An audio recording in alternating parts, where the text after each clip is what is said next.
एक दिन सुबह वॉक करके मैं रोड पर बैठा हुआ था। हल्की हवा और सुबह का सुहाना मौसम बहुत ही अच्छा लग रहा था। तभी वहां एक मर्सिडीज कार आकर रुकी और उसमें से एक वृद्ध उतरे। वे एक पॉलीथीन बैग लेकर एक सीमेंट के चबूतरे पर बैठ गए। पॉलीथीन चबूतरे पर उंडेल दी, उसमें गुड़ भरा हुआ था। उन्होंने पास ही खड़ी गायों को बुलाया। सभी गाय पलक झपकते ही उनके इर्द गिर्द आ गई। कुछ को उठाकर खिला रहे थे तो कुछ स्वयं खा रही थी। वे प्रेम से उनके सिर पर हाथ फेर रहे थे। कुछ ही देर में गाय गुड़ खाकर चली गई। इसके बाद जो हुआ उसे मैं जिंदगी भर नहीं भुला सकता। हुआ यूं कि गायों के खाने के बाद जो गुड़ बच गया वो बुजुर्ग उन टुकड़ों को उठाकर खाने लगे।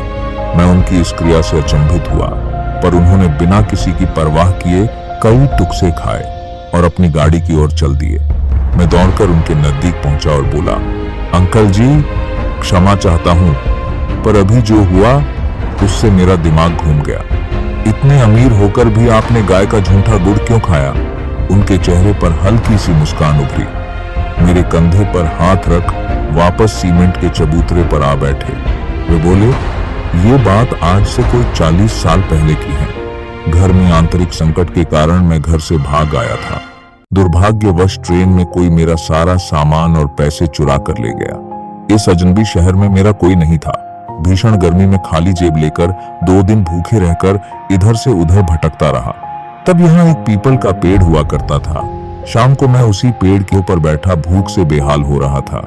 तब इसी जगह ऐसी ही एक गाय को एक महानुभाव गुड़ डालकर गए। गाय ने गुड़ छुआ तक नहीं और उठकर चली गई। मैं कुछ देर सोचता रहा और फिर मैंने वो सारा गुड़ उठाकर खा लिया। मेरी मृत आत्मा में प्राण आ गए। मैं उसी पेड़ में रात भर पड़ा रहा। सुबह जब मेरी आंख खुली तो थी रोशनी हो चुकी थी।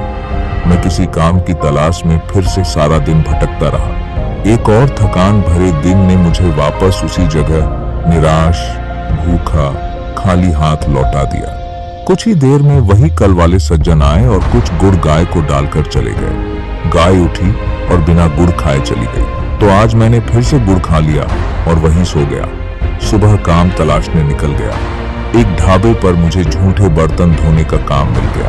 कुछ दिन बाद जब मालिक ने मुझे पहली पगार दी तो मैंने 1 किलो गुड़ खरीदा और 5 किलोमीटर पैदल चलकर उसी पीपल के पेड़ के नीचे आया। नजर दौड़ाई तो गाय भी दिख गई।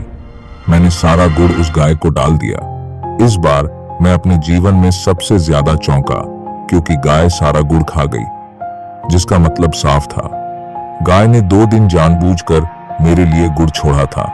मेरा दिल उस गाय की ममता देखकर भर उठा। फिर एक दिन मुझे एक फर्म में नौकरी मिल गई। दिन प्रतिदिन मैं उन्नति और तरक्की के शिखर चाहता गया। शादी हुई, बच्चे हुए, आज मैं खुद की फर्म का मालिक हूँ। जीवन की इस लंबी यात्रा में मैंने कभी भी उस गाय को नहीं भूला। मैं अक्सर यहाँ आता हूँ और इन गायों को गुड़ डालकर इनका झूठा गुड़ खाता हूँ।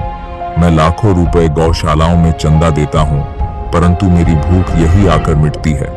समझ गए? वे चल दिए। मैं उठा, उन्हीं टुकड़ों में से एक गुड़ उठाया। सचमुच वो कोई साधारण गुड़ नहीं था। उसमें कोई दिव्य मिठास थी जो जीभ के साथ आत्मा को भी मीठा कर गई।